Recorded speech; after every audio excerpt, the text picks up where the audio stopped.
So let me take you on a journey. It's both a mental journey and a physical journey. The mental journey is Gloucester as it was 5 years ago, what it is today, and what I hope it could be like in 5 years' time.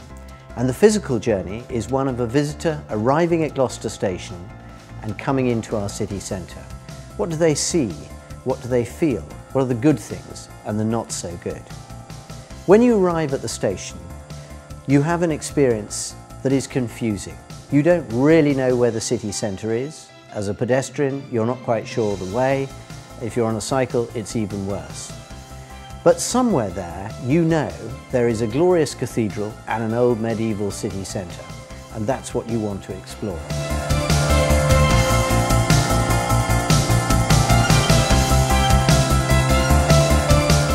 You cross a very crowded crossroads, weak signage, and you've got an enormous car park on Bruton Way that covers the view of the cathedral.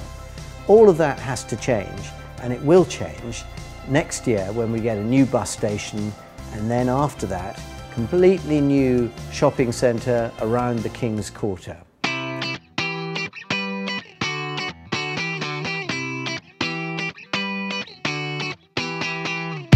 The next bit is then coming into the city centre. We've got to obviously improve shops, the number of independent shops, the number of empty spaces has got to be slimmed down. This review of business rates that we're going to have nationally is incredibly important.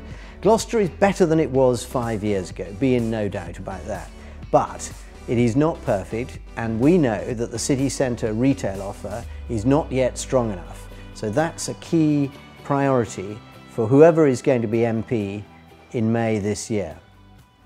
Let me now touch on the heritage, because that is an important experience for visitors. It should be one of our major attractions. We have some great things to look at. We've got St Michael's Tower, we've got St Mary de Crypt Schoolroom, we've got the Fleece Hotel, we've got number 26 Westgate with the best Tudor facade in the country. And then you go down and we've got the glories of the cathedral on the right hand side, and we've got Blackfriars on the left, the best Dominican priory surviving in the land. But not all of these are open, and not all of them are open every day. And those are things that we've got to work on and improve over the next 5 years, so that the heritage offering for visitors is going to draw people to come, not just to visit, but to stay here as well. And hopefully stay in the Fleece Hotel, where work is happening as we talk on the project to restore this once great medieval coaching inn.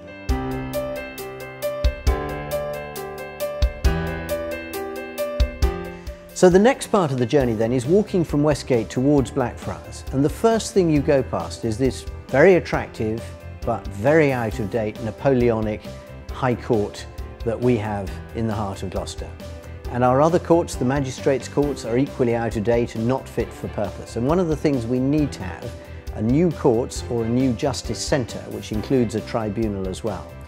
And I've arranged with the City and County Council that we've got a space reserved in the empty Barbican where we could put the new Justice Centre, pending a national review that's going on at the moment and the government's recommendations after that.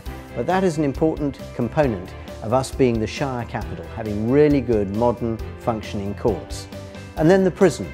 The prison is empty, it's been sold, and City and Country Residential are going to develop it. There is a major opportunity for this building to become part of the highlights of a new residential quarter with 2,000 people living here, 700 students from the new University of Gloucestershire Business School, headquartered here in Gloucester, and make this an area which has got lots of people doing things, coming and using the city centre for their drinking and eating and shopping.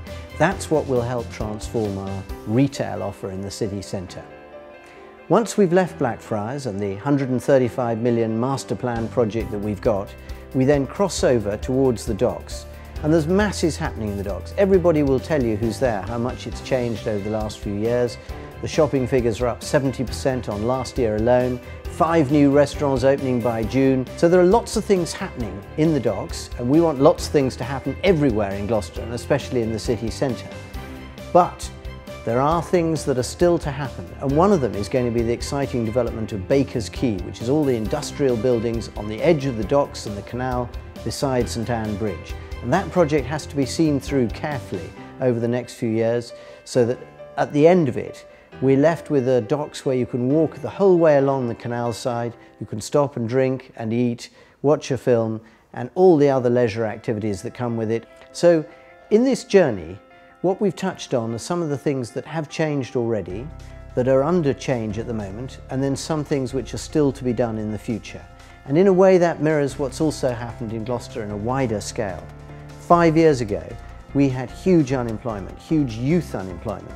Today we've halved the unemployment, we've doubled the number of apprentices, 6,000 new apprentices since 2010.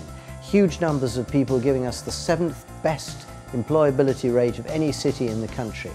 So it's a city that's working again. We've got to do more. We've got to get people's skills up so that they can aspire to full-time jobs after apprenticeships and then better full-time jobs later on that pay more. But this is a city that's already on the up. And the most important thing over the next 5 years is that we keep this direction. We keep seeing new businesses open, inspiring new high-tech businesses like Tidal Lagoon, like Horizon Nuclear Power, and like the Raytheon Cyber Centre. These are the businesses of the future that are going to employ our children and our grandchildren and give them great opportunities. Opportunities that mean living in a city that could be the best small city in Britain.